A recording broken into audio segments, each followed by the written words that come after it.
Hello friends, आज का हमारा टॉपिक सर्कुलेटरी सिस्टम से है। Circulation pathways. इससे पहले हमने पढ़ा था स्ट्रक्चर ऑफ हार्ट के बारे में। आज हम पढ़ेंगे कि हार्ट में किस तरह से जो ब्लड है वो लंग्स में और थ्रू आउट बॉडी में क्या होता है, डिस्ट्रीब्यूट होता है। पहले हम जान लें कि सर्कुलेशन पाथवेज होते कितने तरह के हैं। 3 तरह के सर्कुलेशन पाथवेज या आप कह सकते हो कि सर्किट होते हैं। फर्स्ट होता है आपका पल्मोनरी सर्किट। पल्मोनरी हम टर्म उसलिए किसके लिए यूज़ करते हैं, लंग्स के लिए। इट मीन्स जो हार्ट से जो ब्लड लंग्स की तरफ जाएगा वो इन्वॉल्व होगा आपका पल्मोनरी सर्किट या पाथवे। सिस्टेमिक सर्किट या पाथवे आपका वो होगा जिससे जो ब्लड है वो हार्ट से बाहर निकल के पूरी बॉडी पे डिस्ट्रीब्यूट होगा।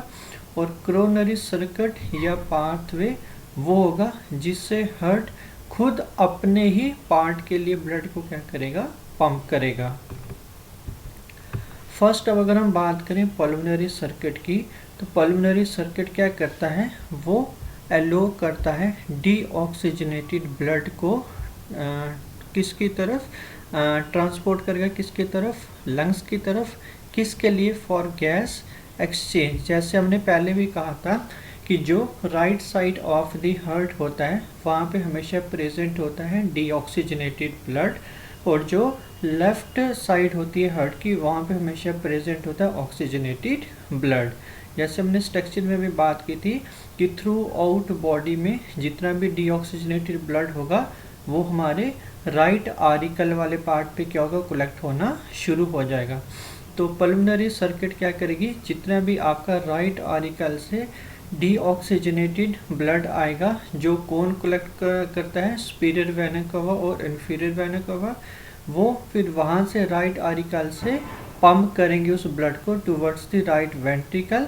तो राइट वेंट्रिकल से हमने बताया था कि क्या शुरू होती है, वहाँ से पल्मोनरी आर्टरीज या पल्मोनरी ट्रंक जो राइट वेंट्रिकल से डीऑक्सीजनेटेड ब्लड को लेके जाती है किसकी तरफ, लंग्स की तरफ। क्योंकि डीऑक्सीजनेटेड ब्लड पे ऑक्सीजन कंटेंट कम होगा, कार्बन डाइऑक्साइड कंटेंट ज़्यादा होगा। जैसे ही वो लंग्स में जाएगा डीऑक्सीजनेटेड ब्लड, वहाँ पे होगी एक्सचेंज ऑफ गैसेस, जिससे क्या होगा, वो डीऑक्सीजनेटेड जो ब्लड है वो चेंज हो जाएगा किस पे, ऑक्सीजनेटेड ब्लड। मतलब उसमें अब ऑक्सीजन की कंसंट्रेशन ज़्यादा हो जाएगी और कार्बन डाइऑक्साइड की कंसंट्रेशन कम हो जाएगी। फिर वो जो ऑक्सीजनेटेड ब्लड है थ्रू पल्मोनरी वेन से क्या होगा, हमारे जो कह सकते हो कि लेफ्ट ऑरिकल पे इंटर होना शुरू हो जाएगा। अगर हम इसके पूरे सर्कुलेटरी पाथ की या पूरे एक रूट की बात करें तो क्या होगा, जिस पर हमने बताया डीऑक्सीजनेटेड जो ब्लड है पूरी बॉडी टिश्यू से कलेक्ट होगा। कौन कलेक्ट करेगा, सुपीरियर एंड इन्फीरियर वेना कवा। जो हमने पहले भी कहा था कि superior upper part of body से ब्लड को कलेक्ट करेगी और इन्फीरियर वेना कवा lower part of the body से डीऑक्सीजनेटेड ब्लड को कलेक्ट करेगी। देन उसके बाद राइट ऑरिकल पे ड्रॉप करेगी, फिर राइट ऑरिकल से ट्राइकस्पिड वाल्व से डीऑक्सीजनेटेड जो ब्लड है वो इंटर होगा आपका राइट वेंट्रिकल में। और वहाँ पे राइट वेंट्रिकल से जो शुरू होगी पल्मोनरी आर्टरीज, उसकी ओपनिंग पे क्या प्रेजेंट होते हैं, एसएल वाल्व जिसको हम कहते हैं सेमिलुनर वाल्व, ये भी मैं आपको पहले बता चुका हूँ। देन उसके बाद पल्मोनरी आर्टरी से ब्लड डीऑक्सीजनेटेड ब्लड कहाँ जाएगा, लंग्स पे, वहाँ पे होगा एक्सचेंज ऑफ गैसेस। फिर जो डीऑक्सीजनेटेड ब्लड वो कन्वर्ट हो जाएगा ऑक्सीजनेटेड ब्लड पे और दोबारा से ट्रैवल करेगा वो पल्मोनरी वेन से और कहाँ पे आ जाएगा, लेफ्ट आरिकल पे। देन अब जो लेफ्ट वाली साइड है यहाँ पे आप देखोगे जब भी हम बात करेंगे ब्लड की वहाँ पे हमेशा हम ऑक्सीजनेटेड ब्लड की ही बात करेंगे। फिर लेफ्ट ऑरिकल से बाइकस्पिड वाल्व से होते हुए वो कहाँ पे एंटर हो जाएगा, लेफ्ट वेंट्रिकल। इन शॉर्ट अब ये कह सकते हो कि पल्मोनरी सर्किट वो होगा कि जिससे जो हार्ट है डीऑक्सीजनेटेड ब्लड पंप करेगा टूवर्ड्स दी लंग्स और लंग्स से ऑक्सीजनेटेड ब्लड दोबारा इंटर हो जाएगा कहाँ पे, इसके लेफ्ट ऑरिकल वाले पार्ट पे। अगर अब इस डायग्राम पे देखोगे तो हम ये कह सकते हैं कि जो भी इस सुपीरियर वेना कवा से इन्फीरियर वेना कवा और सुपीरियर वेना कवा से जो भी ब्लड इस राइट आरिकल में आएगा, राइट आरिकल से राइट वेंट्रिकल, फिर राइट वेंट्रिकल से जो पंप होके ये जो लंग्स पे जाएगा और ये जो पूरा इसका एक सर्किट बनेगा, इसको हम क्या बोलेंगे, पल्मोनरी सर्किट, जो आप कह सकते हो कि राइट वेंट्रिकल से आपके लेफ्ट ऑरिकल तक जो चलेगा, ये आपका क्या बनेगा, पल्मोनरी सर्किट। और दूसरा आपका कौन सा होता है, सिस्टेमिक सर्किट, जो हम अभी आगे डिस्कस करेंगे। ये होगा जो आपका लेफ्ट वेंट्रिकल से शुरू होके ये जो पूरा सर्किट है आपके बॉडी से होते हुए और कहाँ पे दोबारा इंटर हो जाएगा डीऑक्सीजनेटेड ब्लड आपके जो राइट ऑरिकल वाले पार्ट पे। अब हम बात करेंगे सिस्टेमिक सर्किट क्या होता है। सिस्टेमिक सर्किट एलोज डीऑक्सीजनेटेड ब्लड, क्यों है, पहले कहा कि जो लेफ्ट हैंड साइड होगी वहाँ पे हमेशा ऑक्सीजनेटेड ब्लड प्रेजेंट होगा, तो जो डीऑक्सीजनेटेड ब्लड है वो आपके लेफ्ट हार्ट से डिलीवर्ड होगा to the tissue cells through arteries and arteriole. Then उसके बाद जब टिश्यू सेल्स में जाएगा वहाँ पे वो हर एक टिश्यू या सेल को क्या प्रोवाइड करेगा, ऑक्सीजन, और उसके एक्सचेंज में उनसे क्या लेगा, कार्बन डाइऑक्साइड। तो जो ऑक्सीजनेटेड ब्लड है वो किस पे चेंज हो जाएगा, डीऑक्सीजनेटेड ब्लड पे। फिर यही डीऑक्सीजनेटेड ब्लड दोबारा सुपीरियर वेना कवा और इन्फीरियर वेना कवा से कहाँ पे आना शुरू हो जाएगा, right side of the heart, और कहाँ पे आगे ड्रॉप होना शुरू हो जाएगा, राइट ऑरिकल वाले पार्ट पे। अगर हम इसके सर्किट की बात करें तो oxygenated blood in left ventricle, left ventricle से वही एरोटिक सेमिलुनर वॉल से किस पे इंटर होगा, एरोटा पे। एरोटा से फिर आगे फर्दर क्या निकलेंगे, आर्टरीज, आर्टरी से फर्दर आगे बनेंगे आर्ट्रियोल्स, आर्ट्रियोल्स फर्दर आगे डिफ्रेंशिएट होंगी कैपिलरीज में, और कैपिलरीज जो है वो हर एक टिश्यू को क्या प्रोवाइड करेगी, ये ऑक्सीजनेटेड ब्लड। जैसे ब्लड प्रोवाइड किया ऑक्सीजनेटेड, ऑक्सीजन टिश्यू को दे दी और एक्सचेंज में उससे क्या ले लिया, कार्बन डाइऑक्साइड। फिर वही डीऑक्सीजनेटेड जो ब्लड होगा वो दोबारा आपके वेन्यूल्स कलेक्ट करेंगे, वेन्यूल्स बहुत सारे मिलके बनाएंगे वेन्स, और वेन्स से फर्दर वो किस पे इंटर हो जाएगा, सुपीरियर और इन्फीरियर वेन के जो आपकी लार्ज वेसल्स है, और फाइनली जो आपका डीऑक्सीजनेटेड ब्लड है वो आपके दोबारा से राइट आरिकल पे इंटर हो जाएगा। इससे आपका सिस्टेमिक सर्किट क्या हो जाएगा, कंप्लीट हो जाएगा। अब हम थोड़ा डिटेल में इसको और देखते हैं स्ट्रक्चर में कि किस तरह से क्या होगा, किस तरह से वॉल्स की डायरेक्शन होगी, किस तरह से पेपिलरी मसल्स रोल प्ले करेंगे, किस तरह से कॉर्डेट टेंडनी होंगे। इस पे अगर हम शुरू करें बिल्कुल इनिशियल से, ये होगी आपकी इन्फीरियर वेना कवा, जो हमने पहले कहा कि ये lower side of body, it means कि जो आपकी थोरेसिक कैविटी के नीचे वाले जितने भी पार्ट्स हैं वहाँ से वो डीऑक्सीजनेटेड ब्लड को कलेक्ट करेगी। देन फिर अगर हम बात करें सुपीरियर वेना कवा की, ये आपके head region, neck region, shoulder region से ब्लड को क्या करेगी, कलेक्ट करेगी। कौन सा ब्लड, डीऑक्सीजनेटेड ब्लड। और फाइनली कहाँ पे आके वो ड्रॉप करेगी, इसके राइट आरिकल वाले पार्ट पे। ये जो आपको ओपनिंग नज़र आ रही है ये ओपनिंग है सुपीरियर वेना कवा की, ये आगे इन्फीरियर वेना कवा की, और ये आगे आपका कोरोनरी साइनस। इसको बाद में डिस्कस करेंगे कि ये कहाँ से आएगा ब्लड इसका। देन उसके बाद जैसे ही ब्लड कलेक्ट होगा राइट आरिकल में, तो राइट आरिकल से जो ब्लड है वो इस आरिकुलो वेंट्रिकुलर वॉल्व से कहाँ पे फिल होना शुरू हो जाएगा, आपके राइट वेंट्रिकल के पार्ट पे। अगर हम बात करें पेपिलरी मसल्स की, पेपिलरी मसल्स आपके ये कोन लाइक स्ट्रक्चर होते हैं जिसके साथ क्या अटैच्ड होती हैं, कॉर्डेट टेंडनी। कॉर्डेट टेंडनी एक एंड से अटैच्ड होती हैं पेपिलरी मसल्स के साथ, और दूसरे एंड से अटैच्ड होती हैं फ्री कस्प्स जो वॉल्व के हैं उनके साथ क्या होती है, वो अटैच होती है। देन उसके बाद क्या होगा कि जैसे इस राइट वेंट्रिकल में ब्लड फिल होना शुरू होगा, यहाँ पे प्रेशर डेवलप होगा। प्रेशर डेवलप होने से क्या होगा कि जो ये आपका राइट आर्टिकुलो वेंट्रिकुलर कैनाल या जो आपका वॉल्व है वो आपका क्या हो जाएगा, क्लोज हो जाएगा, ताकि जब वेंट्रिकल यहाँ से कंट्रैक्ट करे तो ब्लड दोबारा आरिकल में ना जाए। और इस वाल्व को क्लोज करने में कॉर्डेट टेंडनी का बहुत और पेपिलरी मसल्स का काफ़ी मेजर रोल रहता है।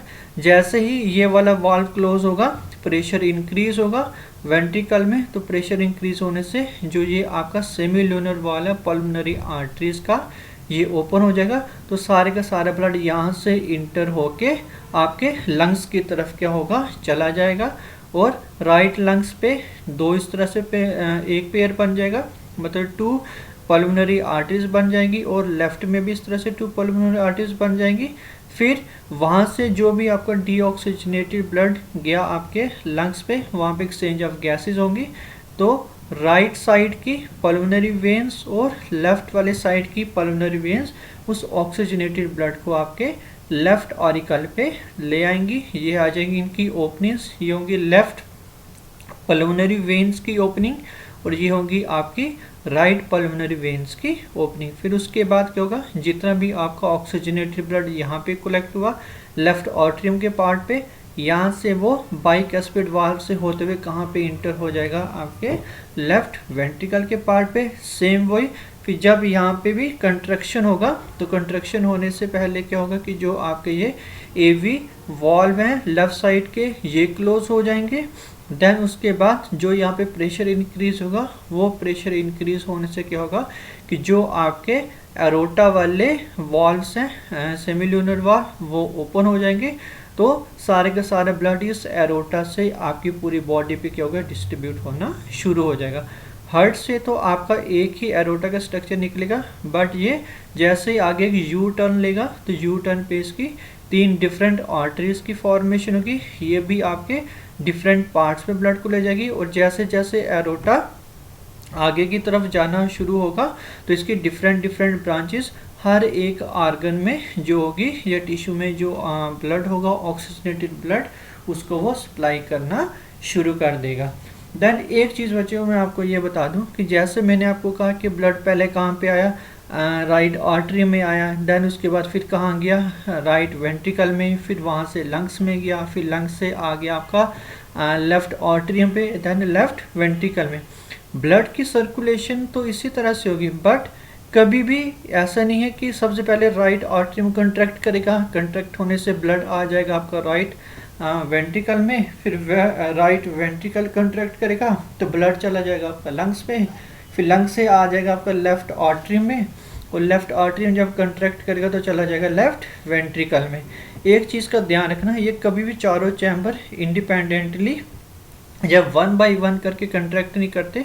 जब भी कंट्रैक्ट होगा राइट आर्टरियम राइट वेंट्रिकल दोनों एक साथ कंट्रैक्ट करेंगे, तो राइट आर्टरियम से डीऑक्सीजनेटेड ब्लड इसकी तरफ आएगा, कहाँ पे, राइट वेंट्रिकल की तरफ, और साथ ही साथ जो जब लेफ्ट आर्टरियम कंट्रैक्ट करेगा तो ब्लड कहाँ पे इंटर होगा, लेफ्ट वेंट्रिकल की तरफ। इट मीन्स कि जब भी हार्ट कंट्रैक्ट करेगा तो दोनों ऑरिकल एक साथ कंट्रैक्ट करेंगे, तो वेंट्रिकल फिलअप हो जाएंगे, और जब दोनों वेंट्रिकल कंट्रैक्ट करेंगे तो ये दोनों एम्प्टी हो जाएंगे। यहाँ से ब्लड चला जाएगा लंग्स में, और यहाँ से ब्लड चला जाएगा थ्रू आउट बॉडी में। ऐसा नहीं होगा कि पहले राइट आर्टरियम कंट्रैक्ट हुआ, फिर राइट वेंट्रिकल, फिर उसके बाद लेफ्ट आर्टरियम, तो उसके बाद लेफ्ट वेंट्रिकल। जब भी कंट्रैक्ट करेंगे दोनों ऑरिकल एक साथ कंट्रैक्ट करेंगे, और जो दोनों वेंट्रिकल हैं वो भी एक साथ क्या करेंगे, कंट्रैक्ट करेंगे। देन हमने स्ट्रक्चर में ये बात की थी कि जो वेंट्रिकल वाला पार्ट है, राइट वाले से जो लेफ्ट वेंट्रिकल वाला पार्ट है उस पे मायोकार्डियम काफ़ी क्या होती है, ठीक होती है, मतलब कि इनके पास कार्डिक मसल्स काफ़ी ज़्यादा होते हैं। वो क्यों, आप देख सकते हो कि जितने ज़्यादा मसल्स होंगे उतने ही ज़्यादा वो पावरफुल क्या कर सकते हैं, वो कंट्रैक्ट कर सकते हैं। ठीक है, राइट वेंट्रिकल को उतने ही फोर्स से कंट्रैक्ट करें जिससे वो ब्लड कहाँ पे पंप कर सके, लंग्स पे, बट लेफ्ट वेंट्रिकल को उतनी पावर से पंप करना है ताकि वो सेम प्रेशर से जो ब्लड है थ्रू आउट बॉडी पार्ट्स तक वो क्या कर सके, सप्लाई कर सके। इट मीन्स कि जो लेफ्ट वेंट्रिकल वाला पार्ट है वो उतना ज़ोर से जो इतनी फोर्सफुली कंट्रैक्ट करेगा ताकि काफ़ी तेज़ी से जो प्रेशर है वो के हर एक बॉडी के टिश्यू तक वो पहुंच सके। बट जो राइट वेंट्रिकल है इसको बस उतना ही ज़ोर से कंट्रैक्ट करना है जिससे उसकी जो ब्लड प्रेशर, जब ब्लड है प्रेशर के साथ कहाँ तक पहुँच सके, लंग्स तक पहुँच सके, ठीक है। इट मीन्स कि आप ये कह सकते हो कि जो राइट वेंट्रिकल है उसके पास उतने ज़्यादा मायोकार्डियम की लेयर थिक नहीं होती, बट लेफ्ट वेंट्रिकल का वाला जो पार्ट है वो हाईली मस्कुलराइज्ड होगा और उस पर large number of myocardial muscles present होंगे, या आप कह सकते हो कि काफ़ी थिक मायोकार्डियम की लेयर वहाँ पे प्रेजेंट होगी, क्योंकि हमने पहले भी कहा था कि जो हार्ट वॉल्व है उस पर मायोकार्डियम ही इसका ऐसा स्ट्रक्चर होता है जो हार्ट की कंट्रैक्शन पे क्या करता है, हेल्प करता है।